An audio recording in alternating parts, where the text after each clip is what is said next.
far this year, it's like every single day there is something to read about when it comes to Bitcoin that doesn't lack drama, that doesn't lack a sense of flair, doesn't lack, it's exciting. How about that? Every day we have something exciting, whether it's good or it's bad.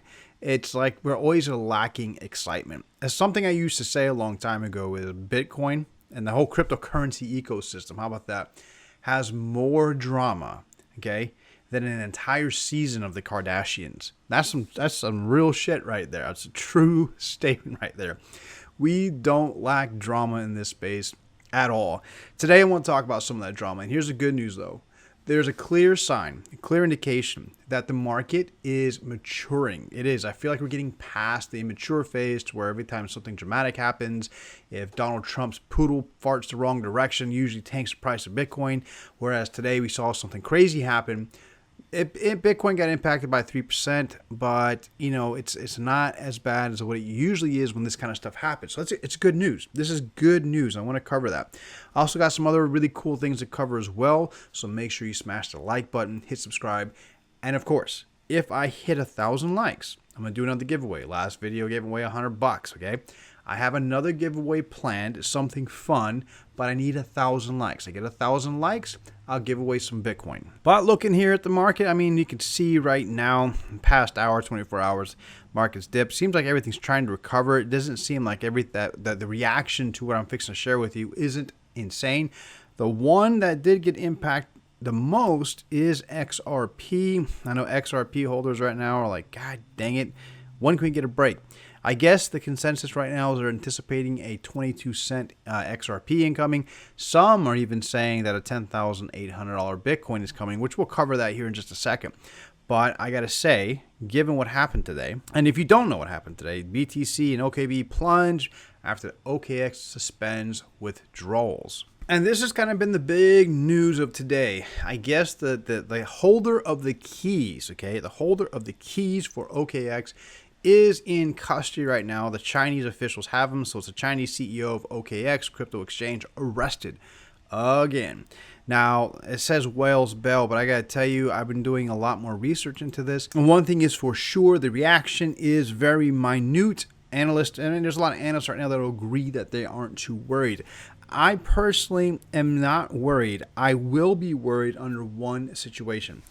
If the CEO of OKEx for some reason gets held in custody for an extended period of time, and I do mean even as long as a week, I feel that the impact of OKEx and all those funds being tied up could be pretty, I wouldn't say like catastrophic to Bitcoin in the market, but I'm willing to bet every single one of us is going to feel it in our bags. I guarantee it. But this is another very, very clear example, okay? Now, if you are new to cryptocurrency, if this is your very first time dancing with this, if you've been in this space for the past 6 months or past 1 year, never, ever keep your crypto on the exchange, okay? I cannot strongly emphasize that enough. Do not keep your crypto on exchange. KuCoin has been one of the more reliable exchanges, and recently it's been plagued with issues and hacks. And even cryptocurrency projects talking about they've been hacked through KuCoin. It is completely unavoidable, okay? It's unavoidable to have your coins be tied up, lost, or stolen by not leaving them on the exchange. Exchanges, they spend a lot of money on security. In my opinion, they don't spend enough on security. But the most ultimate security is to make sure you have the keys to your coin. Put them on your Ledger, put them on your Trezor, put them on your Exodus wallet, put them on your MetaMask. Me personally, I like using a combination of wallets. I have a combination of Ledger, Trezor, Exodus, and well, one of my favorite ones is Wasabi. Okay, I don't really talk about it because Wasabi is one of those things that it's not really liked by some people. But there's multiple options for you to keep your crypto safe, and I can't emphasize enough. Find options, find multiple options. Just not on the exchanges. But if for some reason this gets prolonged, if they hold this guy for, I guess I'm willing to bet like about a week's time. If the keys are locked up for a week's time, I'm willing to bet the price of all cryptocurrencies will start to retrace. And I'm willing to bet you that the moment he gets freed up and trading resumes and that crypto can get back into the market and those Asian traders can trade as normal, of course, they're going to probably pull all their crypto out of there. The native coin for OKEx is probably going to take a massive, massive shit. I'm very, very, very certain of that. Once the keys get released and the trading can resume, OKEx's native token is going to take a massive shit. So it's going to be interesting interesting short term, okay, as far as crypto goes. Now, I don't agree with things like this. Crypto Briefing put Bitcoin, Ethereum, and XRP on last legs before further losses. I have to strongly disagree with this. I don't even want to give this article much time, but I will tell you this. I have to strongly disagree with this for the simple fact, if you do any in-depth chart analysis, say for Bitcoin right now, there's a lot of support, believe it or not. There is gaining support. The price of Bitcoin in the derivative market, like the CME, COB market, whenever the contract expirations come, has always been above spot. It's been like that for almost this entire year. You couldn't ask for a more bullish scenario. Ethereum, if you do an in-depth chart analysis of Ethereum, the support that it has right now due to DeFi, primarily due to DeFi, okay, the level of support that it has, this cannot disrupt it. Sorry. XRP, I can't comment about because I don't trade XRP. Don't know enough about XRP. And that is in regards to trading XRP. Now, when I first got into crypto, I was like everyone else. When I first got into crypto, dude, I was heavy in XRP. As a matter of fact, my first few altcoins, one of them was XRP. Believe it or not, Verge. I got sucked into the Verge. Don't buy that. That's garbage. Neo. And I can't remember what the other one in there. Syscoin. I got into Syscoin kind of early too. Syscoin did do good though. I did make a lot of money off of Syscoin, but all the rest of them didn't do anything. I mean, XRP did okay at the end of 2017, but since then hasn't been all that exciting. So I'm curious. Comment down below what your first coins when you first got in the space were. Like, what did you first buy? I'm very curious because I've got what you bought when you first got into the space typically will determine what kind of trader you are. If you first got into this space and you got lucky, right, and you bought coins and you instantly hit it off, instantly made a ton of money, the chances are your trading styles are going to be a lot different from somebody who has lost money, excessive amounts of money. And to be honest with you, if you hit it off and you made it in the very beginning, when you first got into space, you're a prime target to lose more money. Just saying, okay? Because it's like you have to get cranked in the nuts a couple of times to really know how to guard yourself as far as how this market works. But all right, moving on to another piece of news. I have been trying to fact check this. I haven't really found anything that can discredit it or 100% support this, okay? But the New Civil Liberties Alliance, which I've never heard of them until today, the NCLA, New Civil Liberties Alliance, has filed a lawsuit on behalf of James Harper against the IRS, challenging the agency's unlawful collection of private cryptocurrency information. And I'm not going to break down this entire article, but here is the truth. I firmly believe that the U.S. government has completely overstepped its boundaries to obtain information about people who are in digital currencies. I completely believe that the IRS has overstepped its boundaries with the methods it has utilized to collect information from exchanges. And it's not just Coinbase. Binance, KuCoin, OKEx, all your major exchanges. The only reason they have not been made excessive targets by the U.S. government is because they do comply with requests for information. This is something you can research on your own time and see that it's very true. They do volunteer information. It's very frustrating.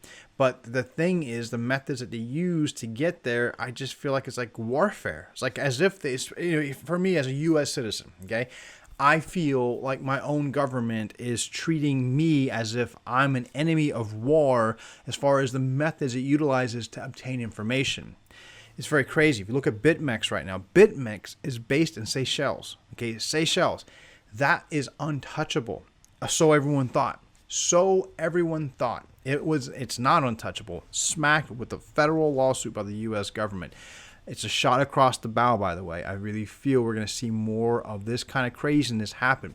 What makes me happy is that if this article is in fact true and if what we're seeing here is in fact real, it's about damn time we started fighting back. I feel like maybe this will be a new trend. If this is real, hopefully it's to be a new trend where people start filing their own suits against the U.S. government for infringing on privacy, for treating us as if we're like enemies of war, and utilizing almost guerrilla tactics to obtain private information.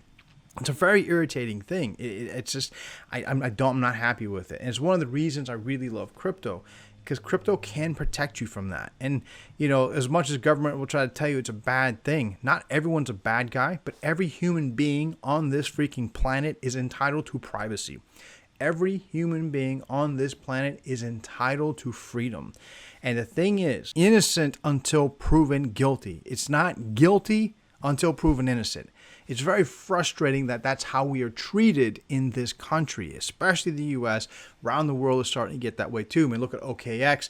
You can only imagine what the CEO of OKEx is going through right now, especially in a country like China. Now, as usual, we're going to end this video with a couple of gems. I like always hide my gems in the back because only those who watch to the very end I feel are worthy of the gems. But before we get to the gems, don't forget, if you're leverage trading, I did a quick segment about this yesterday. A lot of people were like, oh man, thank you. I had no idea that I could do this. It makes more sense to me. If you're going to leverage trading is nothing more than gambling, especially if you go to a place like Bybit and FemX, because that's a B-book exchange that trades against you. A-book exchanges don't have insider trading desks designed to hunt your stop losses. But to get good at this takes a lot of time. To be good at leverage trading takes excessive amounts of time. There are people who already dedicate that time, and on places like PrimeXBT, you can piggyback off of them. Like this right here breaks down, you know, the ranking of the best traders, total profits, today's profits, days of activity, total followers, performance, so on and so forth. I look for active days, and I also look by performance. I like seeing people with longer active days showing good total profits. You know what I'm saying? I don't like looking for the short ones, but I got to tell you, number one is looking pretty good. 49 days active, he's up 1,800%, up 11% today. Today's a tough day especially, so he made some good calls, or she, whoever it may be, has definitely made some good calls.